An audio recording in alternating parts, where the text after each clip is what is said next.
hear mine hitting, dude. Yeah, I think you're right in there for not the 12. I may have got into the brisket a little bit. Excuses. Man, this is going to be a rough one for him. Oh.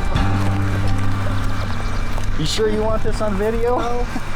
I shot a 12. You shot a, well, less than 12.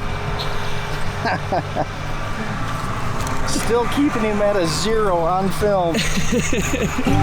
No wins. You gotta earn it, young man. I was going for a trick shot through that thing, you know. So we're finally caught up to a point with the planning and spraying and stuff.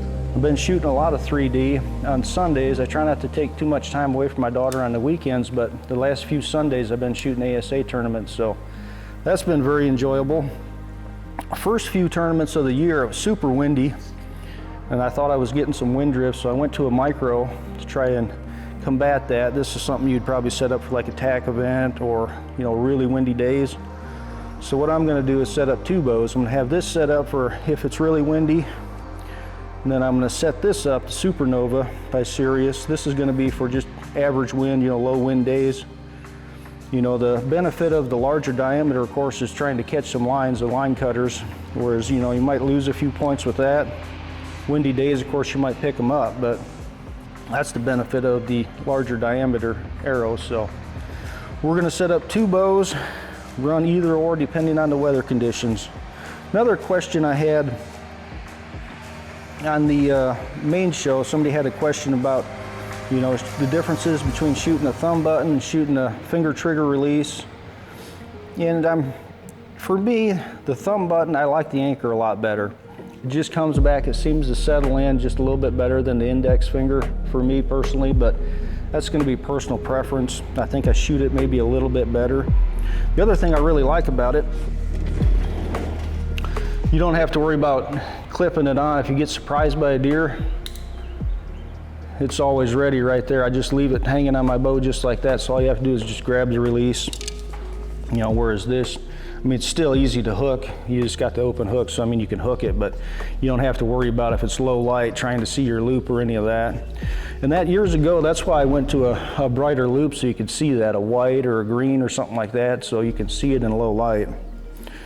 But as far as how you want to shoot these, again, you guys got to figure that out, you know, for yourselves, what your preference is.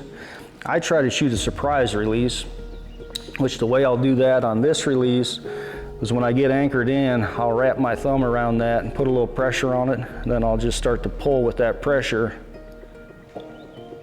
just like that, and that'll fire. Now, if you just want to do a command style shot where you just hit the trigger, I mean, you can do that too, and you can be very accurate. The problem with that is if you shoot a lot, at some point you're probably going to deal with target panic. So that's the downside of that. If you don't shoot a lot and you never deal with that, I mean, you can just hit the trigger and be very accurate with it. If you watch me shoot and you watch Devin shoot, you'll see a big difference in how we come apart on the shot. So like I said, I just pull into that, that'll fire. You see my arm come back, you know, just kind of explosion of, you know, anticipation or not anticipating the shot. Whereas if you're just hitting the trigger, you notice your back arm just doesn't move. It just be doop, like that. And you can do the same on the finger trigger too. If you want to shoot that as a surprise, I recommend you get into like your second knuckle. Doesn't work very well if you use just the end of your finger. That sensation, for some reason, at your mind, you can feel that, and you almost always develop target panic of some type. You anticipate that. So if you want to shoot a surprise, I recommend you get deep into the trigger and set in like that, then just pull into it and that'll fire. So just decide how you want to shoot it and practice, you know, just go up to a bale. You can even go up. A lot of times, if I'm shooting a hinge or something, I'm just wanting to practice on my form, I'll go up 10 feet from the target and just sit there and shoot. Don't really care about where I hit necessarily, and just practice the release. So those are some of the differences, different release styles. Like I said, I practice a lot with a hinge also, but these are 2 of the good ones. Love the triggers on these things. They are smooth. You get them set up right and smooth as anything out there. So, well, let's go set up a rubbing post. We've got a lot to get done today, so let's go get at it.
Now I like to put these in at a little bit of an angle, so I'll find a limb that comes up and swoops down, overhangs. I seem to prefer that a little more than a lower limb, so.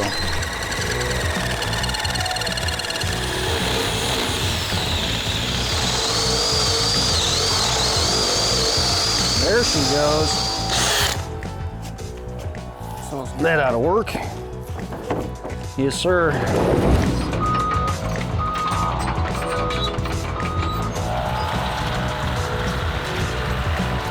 You can't find a spot you like for a rubbing post much more than this.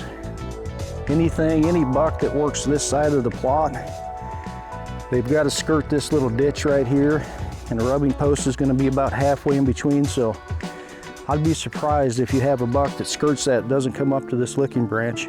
Once they get used to using it, you know, maybe not right away, but by the time fall gets here, one of the best setups I think I've seen in a while. You want to see if these fit your hands? I think it's your turn. You're gonna like this clay. Good stuff. While he's doing that, let's go see if we can find an oak limb. A lot of you guys probably know I'm a big fan of the red oak limb. Did an experiment last year, and the red oak limb won out against the vine and the cedar branch about 2 to 1. So sticking with the red oak. Now if I can get one that I really like, I like them to kind of come out and swoop over. Those are my favorites. That ought to work. Okay. Like Paul Bunyan out here.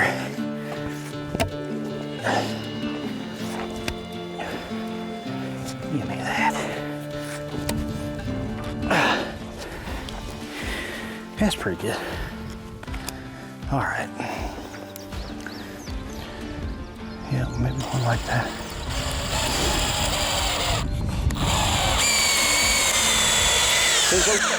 There you go.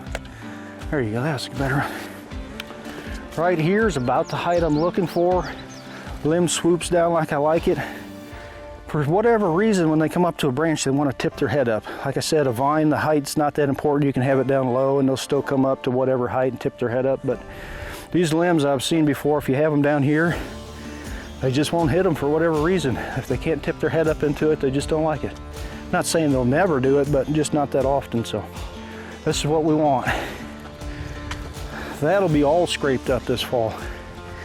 Take that to the bank, and I love these for inventory in your bucks. Probably my favorite reason to put them out, really. I mean, yeah, the hunting opportunities, but the inventory, the trail pictures is awesome.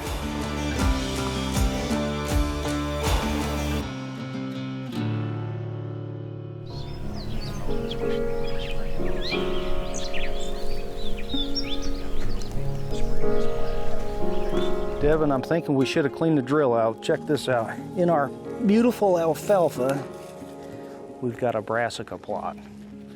We weren't going for that, but that's not going to hurt anything. We've got the alfalfa here with it, so once we mow this, we will be good. We're just coming off from the 80. We got some work done there, and now I came over to this spot. Always seems to be a nice buck running this area right here. So I wanted to talk about this spot for a second. What I did here is this used to be all tillable coming down this ridge along with this end right here. And what I did was took this ridge and put this into cover. This is all native now. And I left this open right here, a food source, because one, they tend to bed on this hillside over here a lot. So I wanted to bring them this direction. I've got a tree stand right here. So I wanted them to come this way, and twofold, I didn't want them to bed there because generally they love to bed on points where they can really see. And this would be a point that they would bed on typically. And my access is that direction when I hunt the bottom fields down there. So if they were laying here, they could watch you walk in a lot of times, and I didn't want that. So that's why I left this a food source. So we planted this to alfalfa for early season, you know, hoping to kill a buck here early. But we can always come back closer to fall, late summer, and do something different up here right by the tree stand. If we want to do brassicas, radish, whatever, we can do that too. So we'll see how it works out. Now I'm just excited here in another month to get cameras out. Excited to see what might be lurking in the shadows here. I'm sure there's going to be a big buck in here. everything's kind of pointing to this little ridge top right here, and so hopefully it works out this fall. Thank you. All right, for a corn post, we're gonna start with 2 pounds AMS, an acre, 60 ounces an acre of Acuron, and then we're gonna finish up with atrazine. So let's put our water in real quick. Put that AMS in first and go down the line.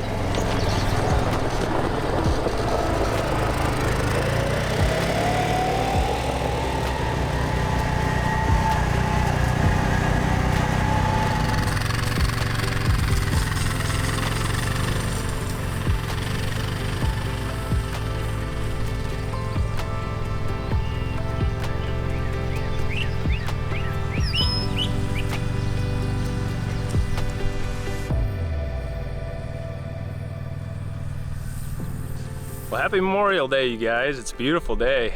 For everyone that has served or is currently serving, thank you guys for your service. And for those that have paid the ultimate sacrifice to your families, thank you as well. We are getting some spraying done today. We just got this plot of corn, probably about 4 acres in size, sprayed back behind me. I'm doing AMS, Acuron, and atrazine on it today. So giving it a good dose. Should be done and ready to roll for deer season now. But this whole plot where we're standing is GQ Junior's core. It's a deer we keep talking about. I've got high hopes that Lee can get on this deer early, but it just so happened I was making my coffee run the other day, and I'm pretty sure I saw him on the farm. So I was talking to Lee just yesterday, and the night before we were kind of brainstorming. We normally don't put our cameras out on his farm very early, but we're gonna have to make an exception this year because that deer is an absolute tank already. And we're looking forward to watching him grow all season. So we've got a bunch of other corn to spray later on today. I've got a bunch of alfalfa I gotta stack later on. So thanks as always, you guys, for watching. Hope you guys have a great Memorial Day, and we'll see you back next week. Take care.